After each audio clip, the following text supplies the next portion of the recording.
quite an introduction. Well, you know, we do the best we can here. Thank you so much for taking the time. So I read all kinds of, you know, kind of cool things about the record and a little bit about you. And there were a number of things that struck me that you said about this record. And I thought the best thing was, it's an autobiography in 13 soul songs. So what is it you want people to know about you? You know, I think for me, the album, I want them to know that, you know, I'm imperfect. I've made a lot of mistakes, and you know, I'm not proud of some of the mistakes I made, but I'm not ashamed of who I've become because of them as well too. So, you know, I think I want people to know, like I said, I've made a lot of mistakes. I've broken a heart badly. I got my heart broken, and I've learned a lot from the process.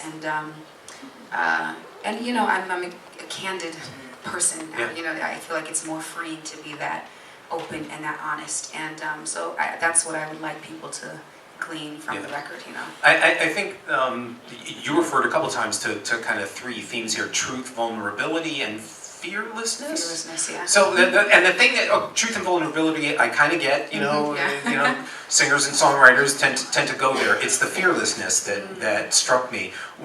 What is fearless about you? You know, I think it's funny enough that you say truth and vulnerability go together, because for me, truth and vulnerability actually go hand in hand with fearlessness. You know, I always say that, like, people are more willing to go skydiving and jump out of a plane than they are to come into a situation or a relationship or an interaction fully exposed. Like, that's the scariest thing for us, right? You know, in life we spend all this time building up walls and, you know, everything that protects us, right? The facade, the image that we want people to see. You've been talking to my girlfriend. She's a smart woman, I'll tell you. I feel like I heard this before. She's a keeper. Sorry, I digress. Sorry, you were saying. So, you know, for me, that's the fearlessness, you know, to go to my ex, right, who I was terrible to, and to, you know, be open with him about everything that happened. You know, of course I thought, well, he would fall apart, and he actually thanked me for being honest, which was something I didn't expect. And, you know, and just being honest with myself. You know, I feel like if you are that truthful, if you are fearless enough to be that exposed, then you're not trapped and you're not a prisoner to anything. You know what I mean? I mean, it's interesting. You know, some of these songs, I mean, you literally, for lack of a better term, flip the script. In Yes. that, well, in that you're kind of getting at these things from telling on you. Yeah, that's what I tell people. I'm like, it's a heartbreak story. There's a lot of them, you know, but there's not very many stories about, you know, the woman being the heartbreaker, you know. And that was one of the things that I say when I endeavored to make this album. I pray a lot, and one of the things that I was led to do was just tell the truth, you know, the gritty detail, the guy who was willing to propose to me while I'm off, you know, living with someone else. Like, it just, like I said, there are things I'm not proud of, but I am, you know, I'm happy about who I've become because of the lessons I've learned through those things. And in telling those stories, I'm wondering, as you're building songs for you, and this is somewhat of a trite question, but it's interesting in the context of what you do. For you, in writing a song, does the story come first? Does kind of that lyrical thread come first before melody, or is it the other way around? You know, sometimes there's not really a set formula for me. Sometimes there is a lyric, you know, one of the songs, City Burns, you know, that happened after praying a lot, and the whole lyric, you know, search for the ground underneath your feet as the city burns. Like, the whole lyric came to me, and so I'm like, okay, start to build a song off of that. And then sometimes I'll just be in, you know, around the piano with my producer, Adrian Gervitz, and he'll be playing something, and I'll start singing a melody that will catch on. And sometimes I have to work out the lyrics, but sometimes the melody will tell me what it's supposed to be. You know what I mean? So there's not, I can't say that, oh, this is how it happens every time. Sure, sure. Talk a little bit about the record, in that there are wonderful guests on this record. Yeah. Questlove and the Dap Kings, James Poyser. And I'm most happy, these are great artists. And I'm wondering what you learned from collaborating with these terrific artists. I learned, actually, to be honest, I learned more about fearlessness. You know, when these are names like the Roots, you know, the Dap Kings, even Stevie Wonder, names that growing up that I admired so much. And so sometimes I feel like you can get into when you're in a collaborative situation with these people, where you start to kind of, you know, make yourself a little smaller. You're like, oh, I don't want to offend, and I don't want, you know, and working with them, you know, being able to kind of stand up and say, okay, this is what I hear, this is what I want, but then also allowing myself to hear criticism and to grow and learn from it. You know, knowing that you have your own, even though you admire these artists, you have your own individual message and your own story and sound to get out there, and to not be afraid to do it. And actually, Raphael Saadiq is one that I worked with as well too, and he, working with him taught me a lot about simplicity. Like, simplicity can sometimes is usually more powerful than a bunch of noise and sounds, and so it's cool. Well, he was my next question, because Okay. he's I won't hold that against you. So, no, one of my personal favorites. We've had him here. It's just mind-blowingly great. And as a producer, I'm wondering. Producers can do a lot of things for artists. You know, they can help write songs. They can shape the sound. They can be the psychologist. Right. You know, I'm wondering what did Raphael do for you? Like I said, Raphael was, like I said, he taught me a lot about simplicity, you know, just kind of pulling out and allowing just sort of the voice to shine through. A lot of producers I worked with, you know, showed me that. But working with Raphael also, he was extremely nurturing, you know, so it was like going in, he knew that there was a sound and there was something that I wanted to convey. And so, like, to watch someone who I admire so much, have so much respect for, and basically trust everything he does musically, you know, be so concerned with making sure that he got what I wanted and making sure that he got it right. It was really just, it was a humbling experience. It was amazing. You know, in working with him, working with Questlove, and you talked about, you know, being able to kind of, you know, stand up for you. But was there feedback coming your way in terms of these folks kind of giving you a sense of what they liked or didn't like about a song or a performance? Oh yeah, absolutely. And you know, and I think that's what the collaborative process is about. And you have to be open to that. And a lot of times when I'm like gung-ho, well, this is how I want it to sound, you know, and they'll give me a suggestion, and I kind of have to sit there and be like, yeah, it sounds really good. So no, there was a great amount of feedback that I learned from a lot as well too. And like I said, simplicity being one of the, you know, biggest things that I pulled from all of my experiences with them, you know. So your first video is directed by Spike Lee. Yeah. That's a pretty good place to start when it comes to so talk a little. First of all, how did you meet him? It always makes me laugh when I think about it. I'm like, that is crazy. That really happened. But, you know, it was another amazing experience. I performed at Sundance Film Festival, and there's a documentary out called What Happened, Miss Simone. If you guys haven't seen it, it's incredible, so please go do yourself a favor, check that out. Yes. But, so we were doing a tribute to Nina Simone, and it was a crazy lineup of artists that I love. Myself, Erykah Badu, Common, you know, Leon Bridges, Aloe Black, Kate Davis, and he was there just kind of, you know, meandering around backstage, and so he saw me perform, and then when I came off stage, he was like, what do you do? I'm like, well, music, kind of like what I did up there, you know? Oh. And yeah, right. I'm like, no, I just found my way onto the stage. I just ran. No, but, and so he just started asking me about the project and the album, and he was like, oh, he's producing the first video. And I kind of looked at him and I was like, nah, he's not serious. No way. And so I was like, maybe you? He was like, okay. And so I just called my publicist over. I'm like, hey, I would love you to meet Mr. Spike Lee, you know. And then he would, you know, text me back and forth about the video. And when he got out to LA, he asked if we could meet at the Beverly Hills Hotel. And then right then and there, he was like, I'm committed, I'm going to do it. And I was like, wow. He heard the song. He hadn't even heard the music yet. And then he heard the song and he like loved it. So he was like, yeah, we're going to do it. I'm wondering, you know, obviously you had great music artists that you worked with on the record. Was it more daunting, like somehow nerve-wracking in your head because, you know, making videos is not necessarily your forte, per se? More like crazy making to know that you're about to go work with Spike Lee? You hit it right on the head, yeah. I mean, I feel like I've had a lot of experiences in my life where I'm like, okay, I just gotta, fearlessness, I gotta just throw myself into it. If I fail, I fail. It is what it is, you know. So this was one of those experiences.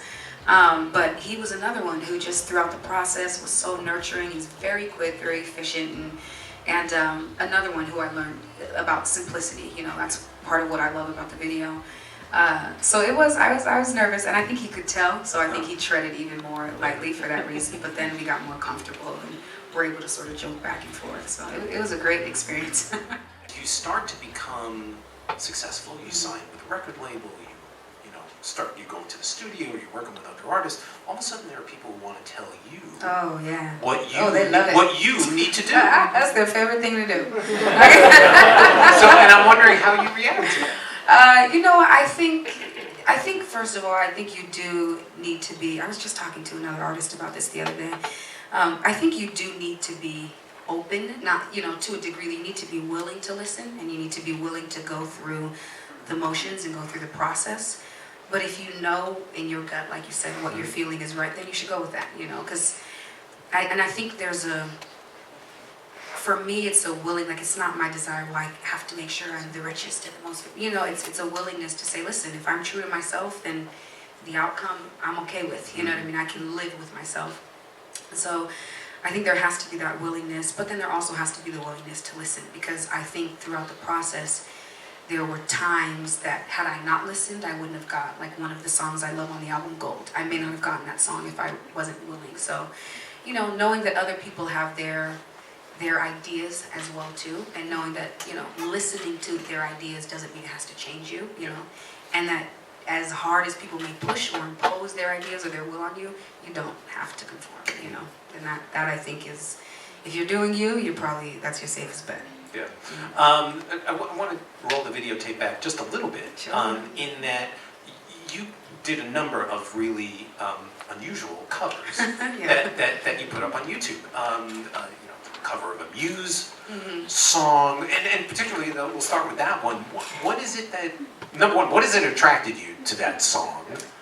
Well, I love Muse. Yeah. That's not like they're one of my, favorite bands, and my manager and I talked about what songs we could do, and people had suggested stuff. So there was stuff I heard that I was like, oh, that would sound great. And then some I just came up with my sister. So it's funny that people are like, these amazing covers, because I'm like, my sister and I sit in her room and jam like this on like a normal, when we have time, but it's like a normal thing for us. You've given a lot of credit to your sister. I think when you were at our building a couple weeks ago, a month ago, whenever that was, you said she was the genius. She actually is. I told the label, I was like, well, it's too late. You signed me already. I said, she's the brilliant one. But my sister's amazing, sitting in the studio in her room, just jamming with her. She plays guitar, keys, bass, drums. She sings, she writes. She's ridiculous. So one day I'm going to snatch her out of San Diego and bring her right here, and we'll start working together. But we just sat in the room, and played with different songs and different mashups. That's how the Biggie and the Marvin Gaye cover came about, or the Eminem cover, and yeah. And the other mashup that's got the Lauryn Hill, Amy Winehouse mashup, yeah. Yeah, that one that just kind of comes from playing around, yeah. I love that. Very simple. So you mentioned earlier, and I want to talk about this because the film is so terrific, the Nina Simone doc. Yes. And you're on the soundtrack, and the song you did. It was Mississippi Goddamn. Okay. Yeah. Tell me, how much did you know about Nina Simone before you got involved in that? Oh gosh, I love her. She's actually one of my biggest influences. So when I heard that it was a tribute, the performance, first of all, because the soundtrack actually came, the producer of the film saw me performing at the tribute, and so he was like, you have to do it, and you have to do this song.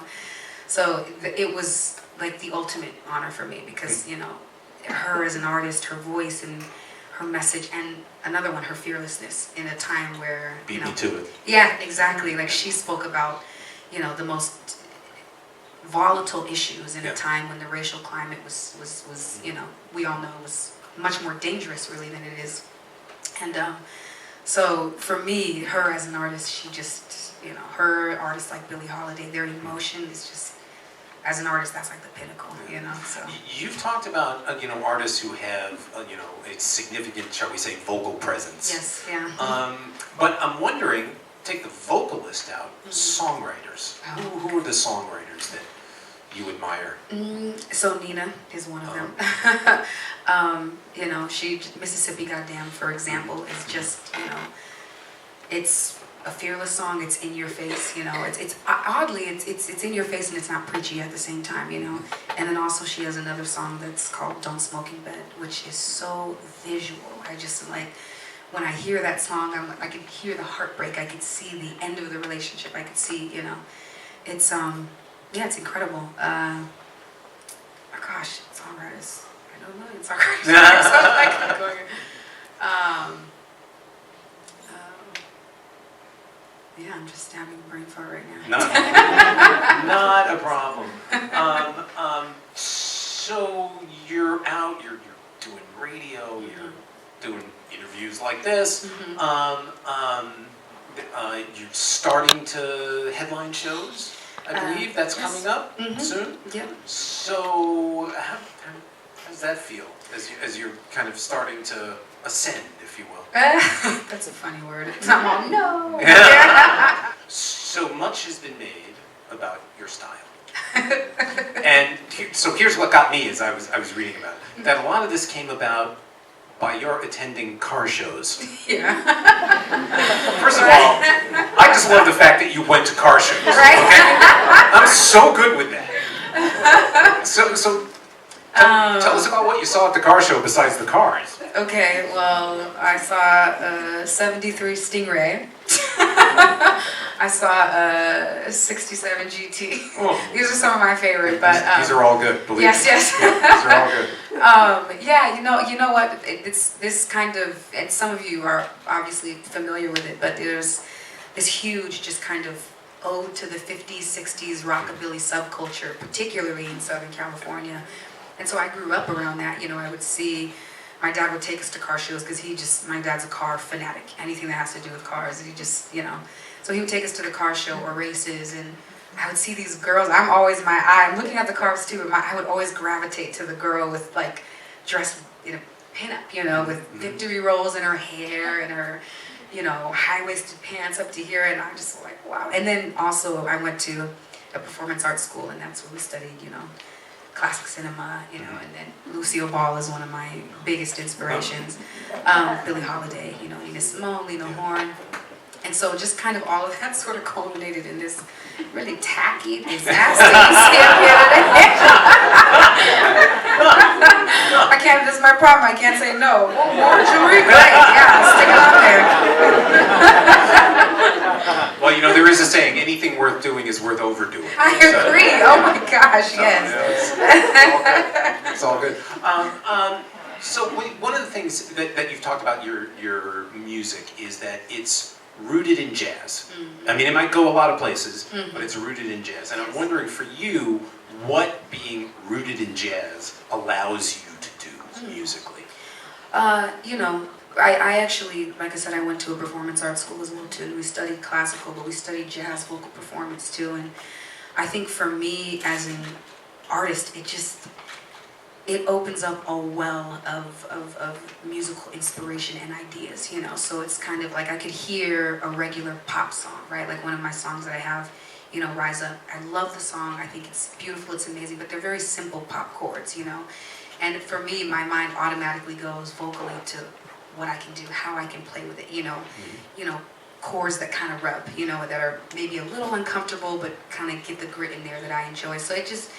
experimentation for me is a big one, you know. I think, you know, jazz, it's funny because I feel like you have people now, right, that are jazz purists, you know, which probably would hear my album and be like, this is horrible.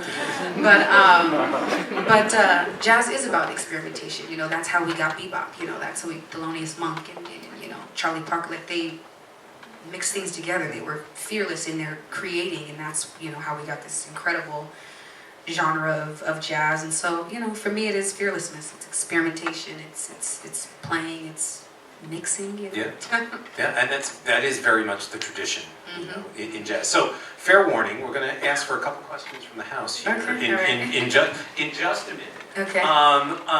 So, you know, even in the time, in the short period of your career, the business of music has changed dramatically, continues to change.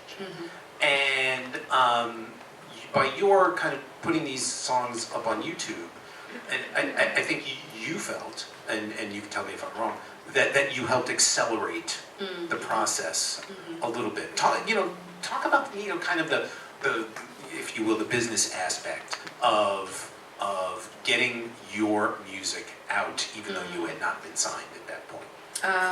Yeah, I think, for us, I always say you get out of something what you put into it, you know what I mean? But honestly, if I'm being honest, when it comes to technology and social media, I am kind of the old school, and of the old school thought where I'm just kind of like, I don't know about that. I don't know how I feel about it, So when we first actually talked about doing the covers, I was a little hesitant, I wasn't really sure. But then that thought comes to mind, we are in a different time, we are in a different age, and there are a group of people that I would love to expose to music that influenced me, and my sound, and that don't consume music the same way I consume music, and so I think it's about remembering that and not limiting your audience. But we sat around and we talked about the videos and the covers, and what they could do as far as opening me up and to an audience and gauging sort of how they felt about me, and so we were like, okay, let's do it. So we put work into it. We wanted to make sure the videos looked nice. We tried to find like a nice setting, and I'm really actually glad that we did it. I feel like it's fun, and it allows my audience to know that when they come to my show, they'll get emotion, but they will get fun at the same time. So it did help. It definitely helped. It actually opened up the world. It felt like at the time, and all of these labels came pouring in, and so we sort of stopped because we were like, well, let's figure out if we want to go with a partner, and then figure out which partner we want to go with, and that's how Warner Brothers came about. So continuing on that theme, the world now is very concerned, seemingly, with singles and a particular track, and kids grab a single here or a track there or whatever. I'm wondering, for you, do you still consider an album kind of a body of work and should be kind of considered as a whole? Yes. That's one of the things, foot down, I'm an album artist, It's just, I realize that it is a climate of singles now, and singles-driven market, but I am who I am. I'm an album artist, and I consume music in the same way, and so for me, my life story and things that I've experienced, and the lessons and the blessings, they can't be boiled down to one song. So when it came to this album, it was writing the songs, creating the music was just as important as the sequence of the album. I spent a lot of time on the sequence of the album, and how the story should be told, because it is. I feel like it's a heavy listening album, and I don't regret that, in any way. That's exactly who I am, and the next album is the exact same. I really like just sitting around chatting with you. Yeah, I'm liking this. I think these folks will get a little tired of that. All right. So more importantly, we want to hear you sing. So ladies and gentlemen, Andra Day.